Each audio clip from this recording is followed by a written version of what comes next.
Heather Shelton, and I'm here today to talk to you about oral histories for your projects for National History Day. And I am a digital curator and registrar, which means that I handle a lot of digital content at the Peale, Baltimore's community museum, based in the nation's oldest museum building. We've gathered thousands of stories over the years we've been working not only in the Baltimore community, but also across the country with our partners at the Smithsonian. And I'm going to share a couple of tips that I've gathered over the years in working with oral histories and stories. And oral history is a way of preserving people's perspectives and their voices. It can be a conversation with one person or with a group of people. It always captures a person's life experience from their own point of view. It often captures information that's simply not included in the prevailing historical narrative. And it can be anyone. It doesn't have to be a famous person or a specialist, a historical specialist, for example. It's an opportunity for someone to fill in the gaps of history, so to speak. And that's why oral histories are so important. So before you start any of these projects, check the National History Day guidelines. And first and foremost, you need to decide, should I even do an oral history? A great way to think about that is, what's the topic? I would say if you're doing a project that's in the recent past, within the last 50 years or so, it's probably likely that you'll find somebody who has a direct experience with that historical event. If your historical topic is the Civil War, it might be pretty difficult to talk to somebody who's still alive who experienced that. So that's a really critical first step. But if you do decide to do an oral history, the National History Day website includes tips for preparing for your interview, as well as a complete etiquette checklist. The National History Day guidelines also include tips for preparing for your interview. And then lastly, it gives you resources for finding other oral histories that you might decide to include in your project. But regardless of what you do, there's one really critical first step, and that's doing your research. Start with some secondary research online. Be sure to use trusted sources like libraries and museums to gather that information. But yes, Wikipedia can be a good starting point. And of course, as you scroll to the bottom of Wikipedia, you see all of the bibliographic references that the authors have used over time to collect that information. A lot of times those books, however, are not included online. So that's when you make a visit to your local library, university, or somewhere else that houses secondary sources. But there are also primary sources out there: newspapers, diaries, letters, and a lot of those things can be found both online and in libraries. But regardless of what you're looking at, know your history before you start your interview process.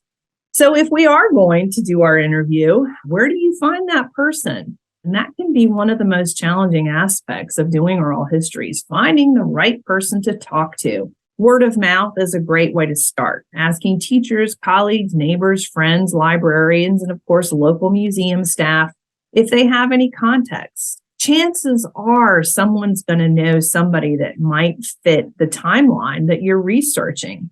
But once you've found someone, the idea is that you send a formal request. There's an example of that letter on the National History Day site, but it's a great idea just to set the stage.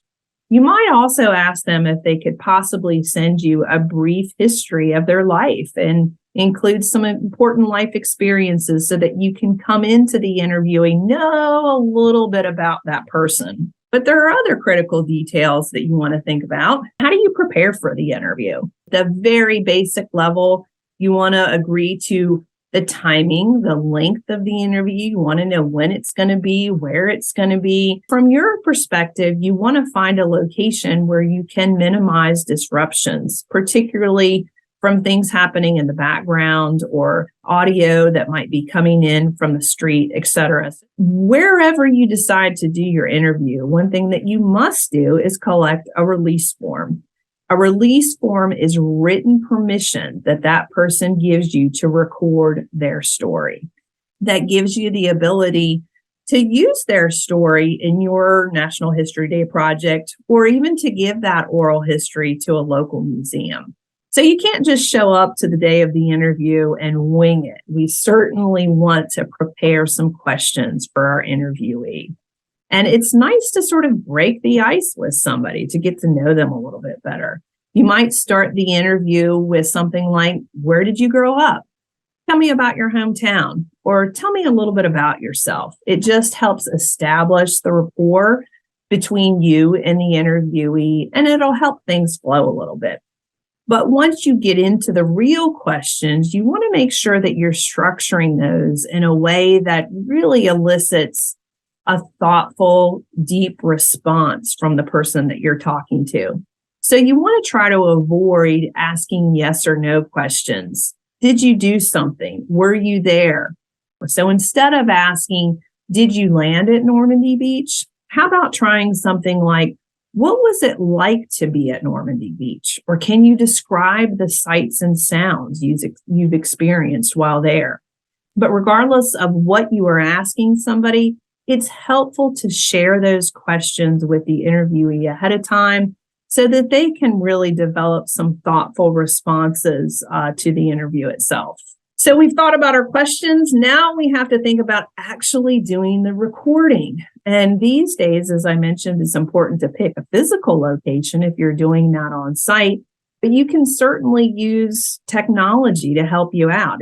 I would suggest using the tools that are most immediately available to you, but that you already know how to use.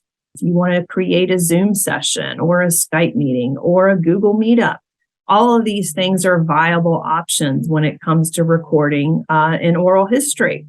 Regardless of what you decide, you want to think about a couple of things ahead of time.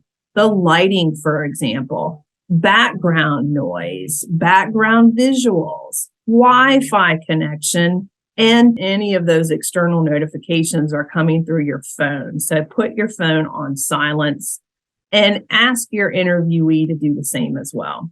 And of course, that's with a video connection. But a good point of practice to do for audio interviews is to be in an in-person situation with a recording device like your phone. Believe it or not, smartphones can capture great audio with one addition. You want to get an adapter to plug into your charging port that has a clip on it and a small microphone that can be attached to your interviewee's lapel. It's called a lavalier. And a best case scenario, both you and the interviewee have that external microphone to help amplify the sounds. What can you do to ensure that it's a successful interview? One thing to practice is active listening. And active listening is not something that will just benefit you for the interview. It will benefit you for everything. So first and foremost, once again, putting your phone away and making sure that you don't have those external distractions is really critical in the active listening process. So active listening involves really engaging with the person that you're talking to, offering nonverbal cues that you're acknowledging hearing them. So when you are talking to somebody and they're nodding their head, making eye contact, that's a nonverbal cue that they understand what you're saying. That establishes a little bit of trust in that you're creating a rapport with somebody. You might even want to think about taking notes while you're listening to someone so that you are really thinking about what somebody's saying and could potentially come back to a question. And lastly, you want to make sure that you're not interrupting somebody or talking over top of them. First, it's hard to edit that out at the end of your interview, but it also doesn't give the person the opportunity to finish their thoughts. So you want to wait until they've completely finished speaking before you offer your next question. But you can practice with your parents or with anybody, but it's a really good idea to get that started before your interview. And once you're sitting there, you're talking, you're actively listening, be a director, guide the questions. Don't be afraid to stop the interview and have somebody repeat something.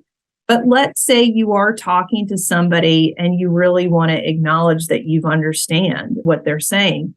So you might say something like, so you're saying that, or in other words, you mean that, so you're just paraphrasing what they've said, which again is an active listening technique.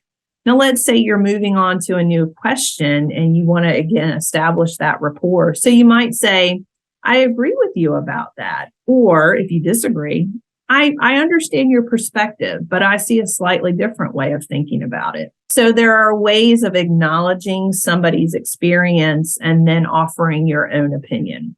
Now, if you're with a group in a group setting and you haven't heard from everybody, you might want to direct the question to somebody you haven't heard from by saying, we haven't heard from you yet. What do you think about this, that, or the other?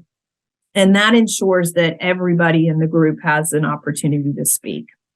And it's also important for you to understand what's being said. And it's okay to ask for clarification. So if you're going through the interview and you really are interested in something that somebody has said, but they haven't fully explored it yet, don't be afraid to pause and say, hey, what did you mean by that? Will you explain that again? Or I have a question about this. Of course, let them finish their thought and let them finish speaking.